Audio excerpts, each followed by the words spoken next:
नमस्कार। म देवराज सञ्जालसँग विभिन्न माध्यमबाट सामाजिक सञ्जालमा जोडिनुभएका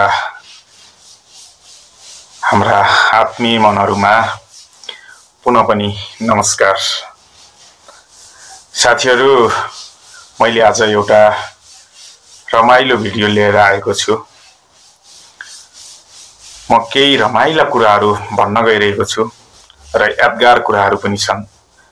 कोलाई याद आउँछ कमेन्ट गर्नुहोला। त्यो कुरा छँदैछ र बाँकी अहिले म एउटा भन्न गइरहेको छु। हामी फर्स्टमा स्कुल जाँदाखेरि, हामी भर्खर स्कुल जाँदाखेरि हामीले पढ्दै गरेका ती कखका परिवारहरूका केही सदस्यको गम्भीर अवस्था थियो। त्यो अवस्था अहिले के कस्तो छ होला भन्ने जस्तो लाग्यो र म त्यही कुरालाई कल्पना गर्न थाले र केही कुराहरू सामाजिक सञ्जालमा पनि भन्छु नि। म जस्तै अरु कसैलाई पनि यस्तो केही अनौठो लागेको छ कि भन्ने हिसाबले मैले चाहिँ एउटा सानो भिडियो बनाउन गइरहेको छु। यसमा मेरो भिडियो फर्स्टको भएको हुनाले फर्स्टमा भिडियो बनाउँदै छु। एउटा दुईटा बनाइरहेको छु, बनाउने प्रयास गरिरहेको छु। यसले गर्दा बोल्दाखेरि त्रुटि र भिडियोको तालमेल नमिलेको हुन सक्छ। यसमा तपाईहरु सबैले सुझाव सल्लाह दिनु होला भन्न चाहन्छु है। त्यो बेला त्यो कखका परिवारको गम्भीर अवस्था, दर्दनात्मक अवस्था कसलाई याद छ त्यो कुरा चाहिँ कमेन्ट गरेर नभुल्नु होला भन्न चाहिँ। र बाँकी म केही कखको पुरै परिवारको छैन, केही उसका सदस्यहरू जो अप्ठ्यारो लागेका त्यस्ता सदस्यहरू 8-10 वटाको बारेमा मैले केही लेखेको छु है। हामी पढ्दाखेरि नाका थप्ली ग भनेर पढिन्थ्यो। गले नाकमा थोप्लो लगाएको थियो, नाकमा खण्ट लगाएको थियो। अहिले पनि त्यो थोप्लो लगाएकै छ कि या त्यो खण्ट हटाइसक्यो, हराइसक्यो, के गर्यो होला। ओठ काटोटले ओठको घाउ पुर्यो कि पुरेन, ओठको घाउलाई उपचार गरेर सन्च गर्यो कि गरेन। अनि फले छोरी बोकेको थियो, ती छोरी अहिले कत्री भई होलिन्, छोरीले बिहे गरिन् कि गरिनन्। अनि हामी त्यतिखेर अहिले भन्दा 26-27 वर्ष अगाडि कख पढ्दाखेरि म साह्रै राम्रो थियो।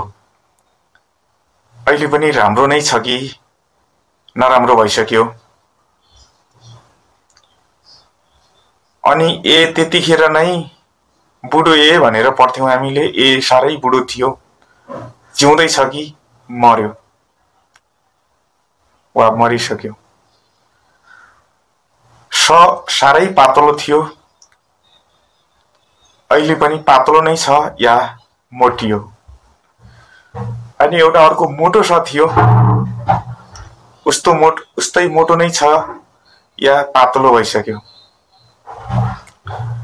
अनि पेट काटोसले पेट काटेको थियो, पेटको उपचार गर्यो कि गरेन, पेट राम्रोसँग सञ्च भयो कि भएन, अहिले उसलाई खाना पचिरहेछ कि पचिरहेको छैन, खाइरहेछ कि खाइरहेको छैन।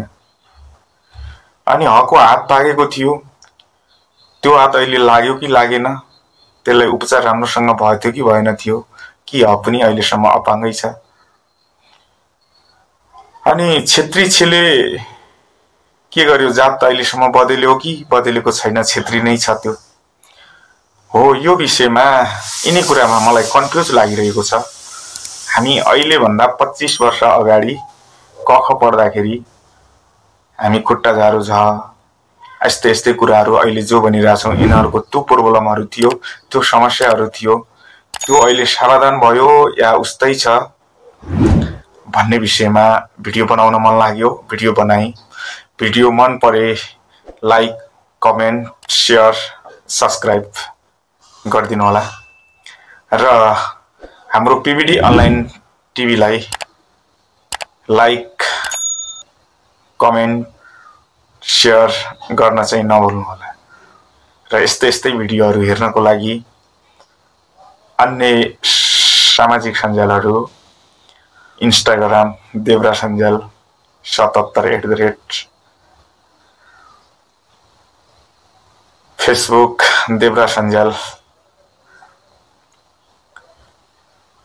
टिकटक देवरा सञ्जाल अनि एउटा हाम्रो पेज छ भोगाई अनेक जिन्दगीका